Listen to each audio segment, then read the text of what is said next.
உலகமெங்கும் இருக்கக்கூடிய இஸ்லாமிய சகோதரர்களை கொதிப்படைய வைக்கக்கூடிய ஒரு செய்தி. இதை அப்படிதான் சொல்லணுமா அப்படின்னு கேட்டால், பாகிஸ்தானில் இருக்கிறவங்களும் இஸ்லாமிய சகோதரர்கள் தானே.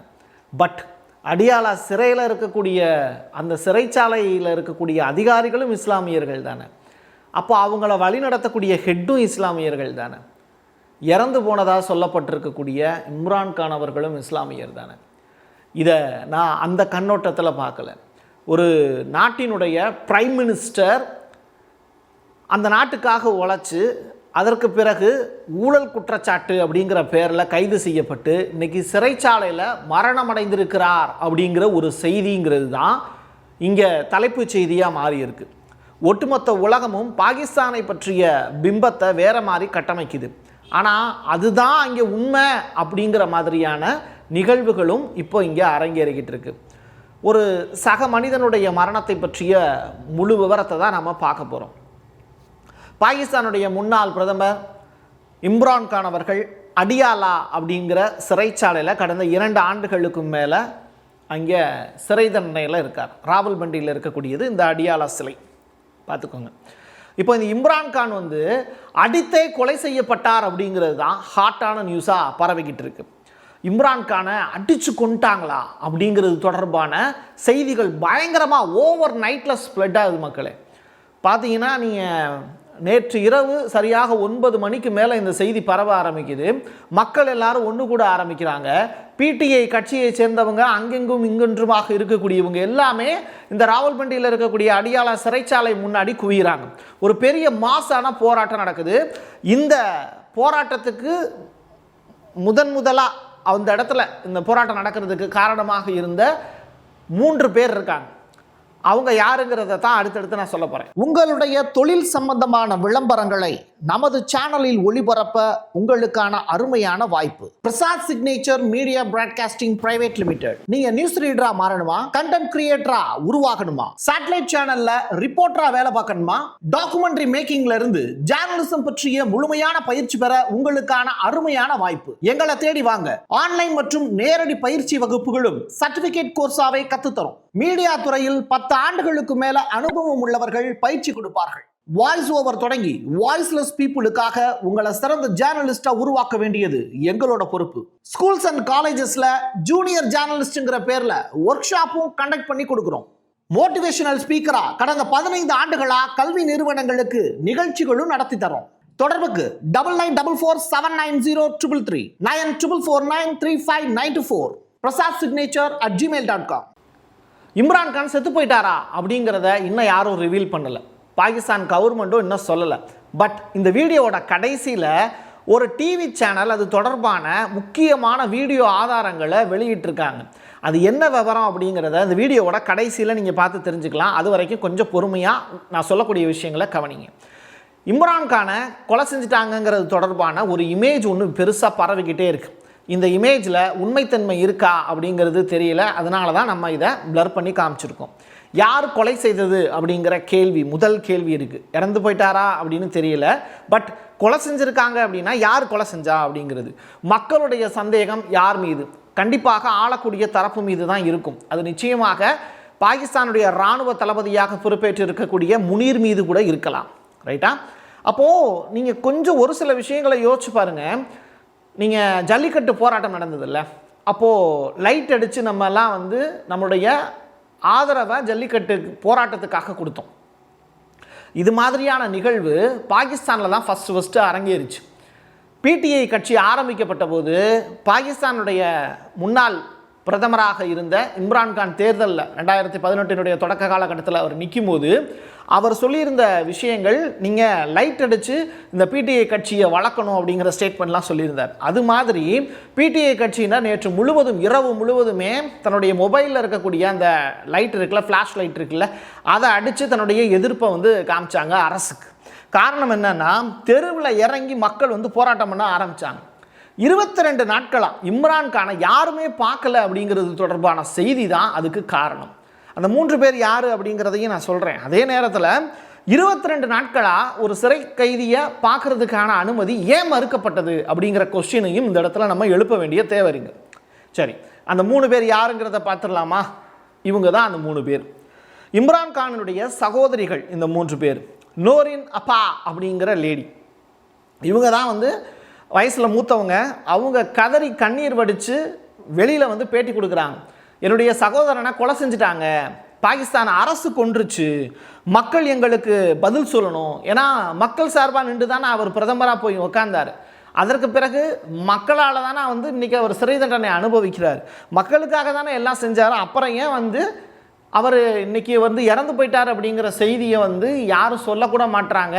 அவருடைய பாடி எங்களுக்கு ஒப்படைக்கணுங்கிறது ரிலேட்டடான அடுத்து போயிட்டாங்க, அவங்க அடுத்த ஸ்டெப்பு போயிட்டாங்க. பட் அவர் செத்து போயிட்டாரா என்னங்கிறதே ரிவீல் பண்ணப்படலை. இவங்க பேசிய பேச்சு தான் பாகிஸ்தான் முழுவதும் போராட்டம் வெடிக்கிறதுக்கு காரணமாக இருந்தது.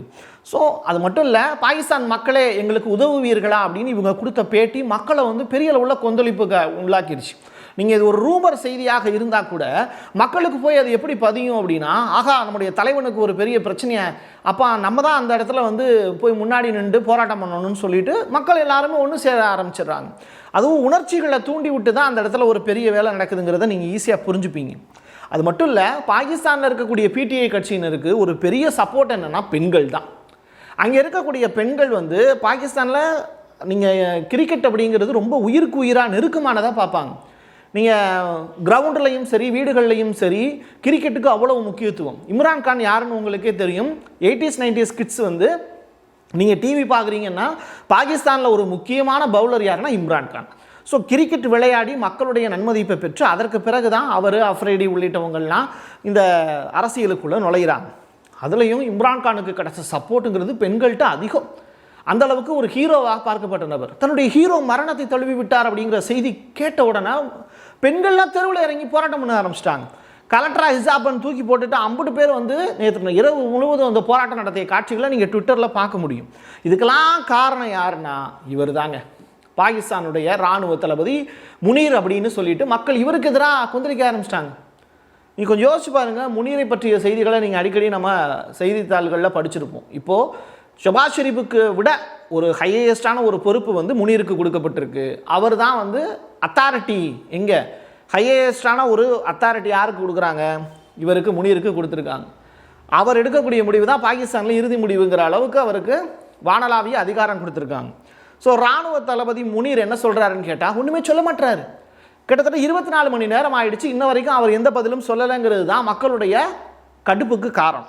மௌனத்தை கலைக்கிறது எப்போ அப்படிங்கிற கேள்வி கேட்குறாங்க. மக்களுடைய பதற்றத்தை தணிக்கிறது யாருங்கிற கேள்வியும் பாகிஸ்தான் அரசு மேலே இருக்குது. அந்த அரசு மக்களுக்கு இவ்வளோ பெரிய போராட்டம் நடத்துகிறாங்க, அப்போ மக்கள்கிட்ட ஏன் வந்து உண்மையை சொல்லக்கூடாது, அப்படின்னா ஒன்றும் இல்லைன்னு ஏன் சொல்லலை அப்படிங்கிற கொஸ்டினையும் ரைஸ் பண்ணுறாங்க. கிட்டத்தட்ட 834 நாட்களை கடந்து அவர் சிறைச்சாலையில் இருக்கார். எப்ஸ்டீன் அப்படின்னு சொல்லிட்டு ஒரு நபர், இவர் யாருன்னா அமெரிக்காவில் டொனால்டு ட்ரம்ப்புக்கு ரொம்ப நெருக்கமான நபர். இவரும் இறந்துட்டார். இவர் இறந்ததா இப்போ செய்தி பரவிட்டு இருக்கு. எப்ஸ்டீன் கோப்புகள் பற்றி அமெரிக்காவில் பெரிய அளவில் பேசுபொருளாக மாறிட்டு இருக்கு. அந்த கோப்புகளை வெளியிடணும், அவருடைய மரணத்தில் சந்தேகம் இருக்குது அப்படின்னு அமெரிக்கா மக்கள் முழுவதுமே எதிர்பார்ப்பில் இருக்காங்க. அமெரிக்காவினுடைய காங்கிரஸ் சபைக்கு இருக்கக்கூடிய பெரிய நெருக்கடியை இந்த எப்ஸ்டீன் ஃபைல்ஸை எப்படி காப்பாற்றுறதுன்னு. இந்த எப்ஸ்டீன் வந்து அவர் உயிரோடு இருக்கும்போது இம்ரான்கான் பற்றிய செய்திகளை எல்லாம் வெளியிட்டிருந்தார். அவருடைய இமெயிலில் இருக்கக்கூடிய பக்கங்களை புரட்டி பார்க்கும்போது எப்ஸ்டீனுடைய இமெயிலில் இவர் சிறந்த இஸ்லாமியர் அப்படிங்கிற வார்த்தையை பதிவு செஞ்சுருக்கார். அது மட்டும் இல்லை, இவர் வந்து பாலஸ்தீனத்துக்கு மிகவும் நெருக்கமான நபர், பாலஸ்தீன சுதந்திரத்திற்கு ஆதரவாக இருக்கக்கூடிய நபருங்கிற வார்த்தைகளையும் பதிவு செஞ்சுருக்கார். இப்படி இம்ரான்கானை பற்றிய பாசிட்டிவான விஷயங்களும் எப்ஸ்டீனுடைய கோப்புகளில் இருக்குது, நெகட்டிவான விஷயங்களும் எப்ஸ்டீனுடைய கோப்புகளில் இருக்குது. இம்ரான்கான் பற்றிய குறிப்புகள் எல்லாத்தையும் அகற்றணும் அப்படிங்கிறது தொடர்பாக எப்ஸ்டீன் கோப்புகளில் ஏகப்பட்ட சர்ச்சைக்குரிய சம்பவங்களும் இருக்குது. இன்ன வரைக்கும் எப்ஸ்டீன் கோப்புகள் வெளியாகலை, பட் இமெயில் மட்டும் வைரலாக சுற்றிக்கிட்டு இருக்கு.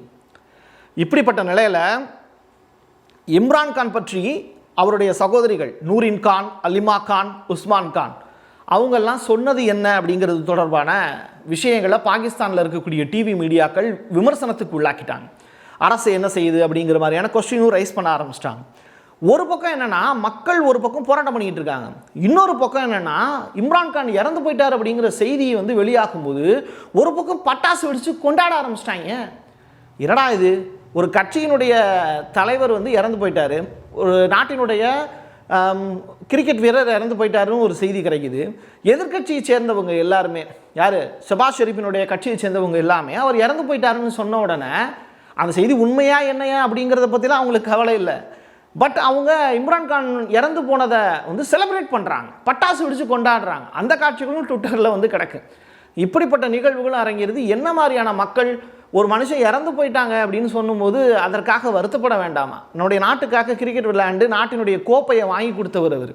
அப்படிப்பட்ட நபர் வந்து இறந்து போயிட்டாருங்கிற ஒரு செய்தியை கேட்கும்போது பட்டாசு வெடித்து கொண்டாடுறாங்கன்னா அந்த மக்களுடைய மனநிலை என்னவா இருக்குது அப்படின்னு நீங்களே யோசிச்சு பார்த்துக்கோங்க. இந்த இமேஜ் வந்து இன்றைக்கி பாகிஸ்தான் முழுவதும் வைரலாக பேசுபொருளாக மாறி இருக்கு. நீங்கள் ஆப்கானிஸ்தானில் ஒரு பெண்ணு தெருவில் இறங்கி போராட்டம் பண்ணான்னா அது வந்து பெரிய வைரலான செய்தி. ஈரானில் ஒரு பொம்பளை பிள்ளை தெருவில் இறங்கி போராட்டம் பண்ணாங்கன்னா பெரிய அளவிலான செய்தி. ஈவன் கர்நாடகாவில் கூட ஹிஜாபுக்கு எதிராக போராட்டம் பண்ணாங்கன்னா அந்த பெண் தலைப்புச் செய்தியாக மாறுகிறாள். அந்த அளவிற்கு பாகிஸ்தானில் பெண்களுடைய உரிமைக்காக போராடினது யாருன்னு கேட்டால் இந்த இம்ரான்கான். அவங்க என்ன சொல்கிறாங்க, பெண்கள்லாம் போராட்டம் பண்ணி இருக்கும்போது பஞ்சாப் காவல்துறை தலைவர் உஸ்மான் அன்வர் இவருக்கு ஒரு கடிதம் ஒன்று போகுது. என்ன கடிதம் போகுது அப்படின்னா, இம்ரான்கானுடைய சகோதரி வந்து ஒரு கடிதம் எழுதுகிறாங்க. அவருக்கு கடிதம் எழுதுகிறாங்க, என்னுடைய சகோதரன் எங்கே, சிறையிலேருந்து மாற்றிட்டீங்களா, எந்த சிறைக்கு மாற்றிருக்கீங்க, அவர் உயிரோடு இருக்காரா, ஏன் பார்க்க விட மாட்டீங்கிற கேள்விகள்லாம் கேட்டிருக்காங்க. அப்போது அவங்கள நேரடியாக பார்க்குறதுக்கு இவங்க சிறைச்சாலை முன்னாடி போய் நிற்கிறாங்க. இந்த லேடி நிற்கும் போது அவங்களுக்கு வயசு 71ங்க. அவங்களோட தலைமுடிய தரையில் அப்படியே போட்டு இழுத்துட்டு வரக்கூடிய காட்சிகள் அரங்கேறின மாதிரி ட்விட்டரில் ஒரு இமேஜஸ் ஒன்று இருந்தது. தரையோடு இழுத்து அவங்கள அடிக்கிறாங்க. அப்படி ஒரு காட்சி அரங்கேறு. கிரிக்கெட் வீரர் அஃப்ரைடி இவர் இப்போ அரசியல் களத்தில் இருக்கார். அவருக்கும் என்ன ஸ்டேட்மெண்ட் சொல்கிறாருன்னா, ஏன் வந்து இம்ரான்கானை பார்க்குறதுக்கு அலோவ் பண்ண மாட்டீங்க அப்படிங்கிற கொஸ்டினை ரைஸ் பண்ணியிருக்காரு. இதுதான் அந்த இடத்துல பெரிய ஒரு செய்தியாக மாறி போய் நிற்குது. பட் இப்படி வெளியாகக்கூடிய செய்திகள் எல்லாமே பொய்யுங்க, அப்படி ஒன்று இல்லவே இல்லை அப்படின்னு சொல்கிறாங்க. இதை யார் சொல்கிறா? வெளியான செய்திகள் வீடியோக்கள் எல்லாமே போலி அப்படின்னு அரசு சொல்லலை. பட் யார் சொன்னா அப்படிங்கிறத அடுத்த வீடியோவில் சொல்கிறேன். அமெரிக்காவினுடைய தூண்டுதலின் பேரில் தான் பாகிஸ்தானுடைய அந்த அடிமை முகம் இந்த வேலையை பார்த்துருச்சு அப்படிங்கிற செய்தியும் வைரல் ஆகிட்டு இருக்கு. அது யாருன்னு உங்களுக்கே தெரியும். முனீரை மையப்படுத்தி இந்த செய்திகள் போகுது. பட் இம்ரான்கான் பற்றிய செய்திகள் வந்து ஃபால்ஸான நியூஸ் அப்படின்னு சொல்கிறாங்க.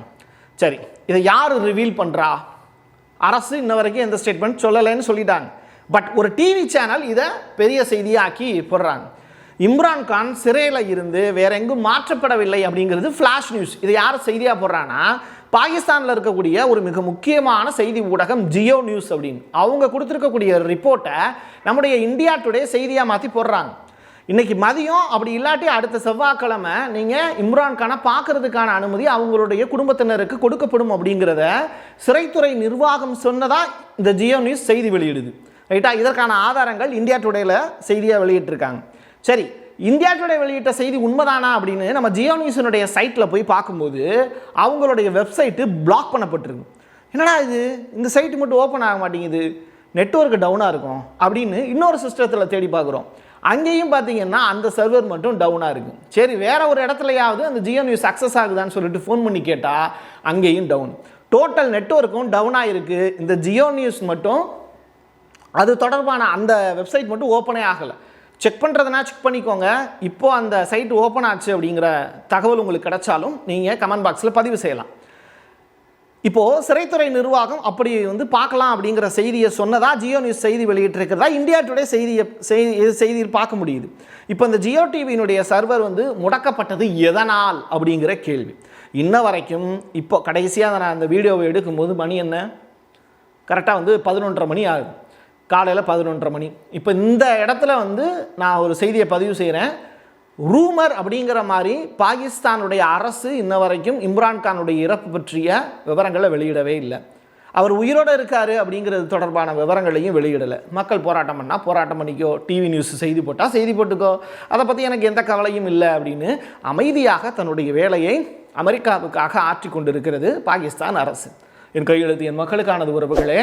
இந்த செய்தி பற்றிய உங்களது கருத்துக்களை கமெண்ட் பாக்ஸில் பதிவு செய்யுங்க. மீண்டும் ஒரு பதிவில் சந்திக்கலாம். நன்றி, வணக்கம்.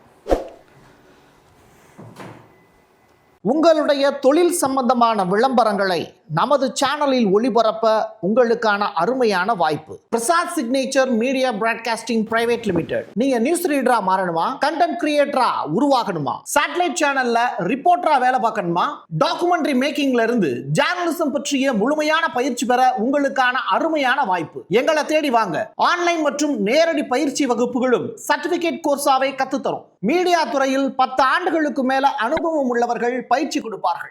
வாய்ஸ் ஓவர் தொடங்கி வாய்ஸ்லெஸ் பீப்புளுக்காக உங்களை சிறந்த ஜேர்னலிஸ்டா உருவாக்க வேண்டியது எங்களோட பொறுப்பு. ஸ்கூல்ஸ் அண்ட் காலேஜஸ்ல ஜூனியர் ஜேர்னலிஸ்ட்ங்கிற பேர்ல ஒர்க் ஷாப்பும் கண்டக்ட் பண்ணி கொடுக்கிறோம். மோட்டிவேஷனல் ஸ்பீக்கரா கடந்த 15 ஆண்டுகளா கல்வி நிறுவனங்களுக்கு நிகழ்ச்சிகளும் நடத்தி தரோம். தொடர்புக்கு 9944790333 94493594 prasadsignature@gmail.com.